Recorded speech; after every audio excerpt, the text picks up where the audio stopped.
about the state of Nigeria's industrial economy, and let's get straight to the conversation. 3 days ago, the acting president, Yemi Osinbajo, inaugurated the new Advisory Council on Industrial Policy and Competitiveness. But the man who is the Chief Executive Officer of the National Competitiveness Council of Nigeria, Chika Modi, is live to us via Skype from Washington, D.C. Good morning, Chika. It's good to see you on the program. Good morning, boss. And how are you today? And I love that traditional green color bow tie you always have on there. That's a symbol of the NCCN. Okay, so when you got this news 3 days ago about the new Advisory Council, what's on your mind? I was elated. I think it's I've been cautiously elated, I should say. It's a good step. It's very important that there's a deliberate plan, clear plan about where we want the economy to go to. And as you know, the economy, manufacturing has been very feeble, to say the least, in the past few years. And we continue to depend excessively on the petroleum sector. So policies like this can help diversify the economy and lead to strong, sustainable economic growth. Do you think this Advisory Council is a little bit late in the coming? Do you think, what do you think is going to be able to achieve in terms of the heavyweights? You look at the list, almost 40 individuals, Aliko Dangote, all the big boys, the technocrats, some ministers, central bank chief, head of the statistics office, and all that. Are you satisfied with the caliber of the people in this team? Do you think they can hit the ground running? The caliber is very good. There are about three parts to your question. First of all, what they would achieve then in terms of time, and then the people who are involved in it. There are 42 people, and it's a very good blend of the public and private sector. And these are people who have a lot of experience and a lot of influence within both the private and the public sector. From that perspective, the people are pretty much competent and probably well positioned for the task. However, it would not be the first time you're having a similar sort of entity. And it would not be the first time that you're having a policy set that makes a lot of sense on paper. The critical thing is implementation, is how quickly policies can be articulated by the public and private sector, how well it can be implemented, and how faithfully components of the public sector can pursue such a policy. So in a short sense, the short answer is that it depends on how it is implemented. If it is faithfully implemented and good ideas are brought out and they can unshackle entrepreneurship, which I think is the biggest issue in the country, then it will definitely work. It also helps that the leadership is going to come from the top. In countries where you've had a similar exercise, success has always depended on three factors. One is the commitment of leadership at the very top. The second is the engagement of the private sector. And then the third, obviously, is the plan itself. Finally, Chika, we got to let you go. We had to wake you up early to get you on Skype early this Friday morning.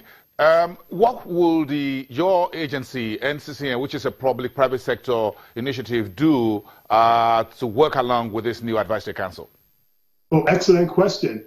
The way the NCCN was designed from the beginning, and what we've been doing in the past 18 months, is to play more of an advisory role than a direct engagement role in terms of being in government.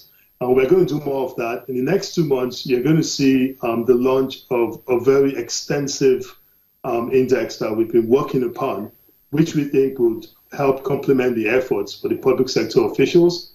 And we will continue to work on the private sector side to articulate the sort of needs that are relevant to policies like this. Chika Modi, the Chief Executive Officer at the National Competitive Council of Nigeria. Thank you very much out of Washington. Do have a great day and a great weekend.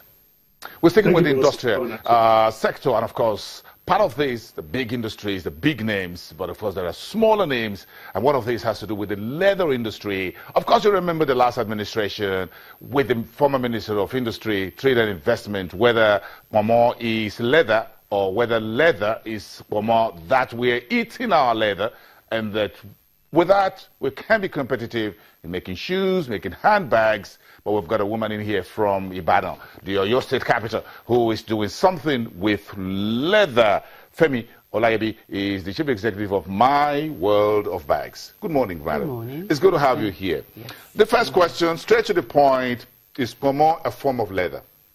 No, pomo is not a form of leather. Pomo is basically the hide of the cow. And what happens is once the cow is slaughtered, it is dehaired, and what comes from it is pomo. Leather is processed hide. Pomo is not. So, from what do you make leather?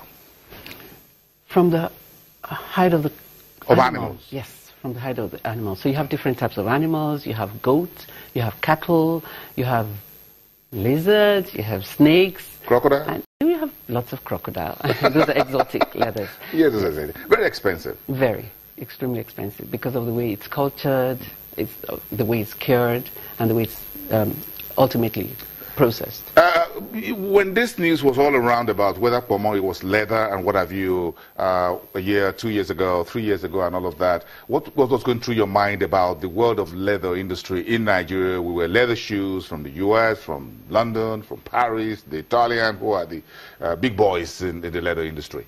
I felt that, yes, it was a relevant conversation that needed to happen because there's no nutritional value in pomo. But I guess that a lot of pomo sellers will tell you this is what is sending our children to school. This is what puts food on the table. This is what our life is all about.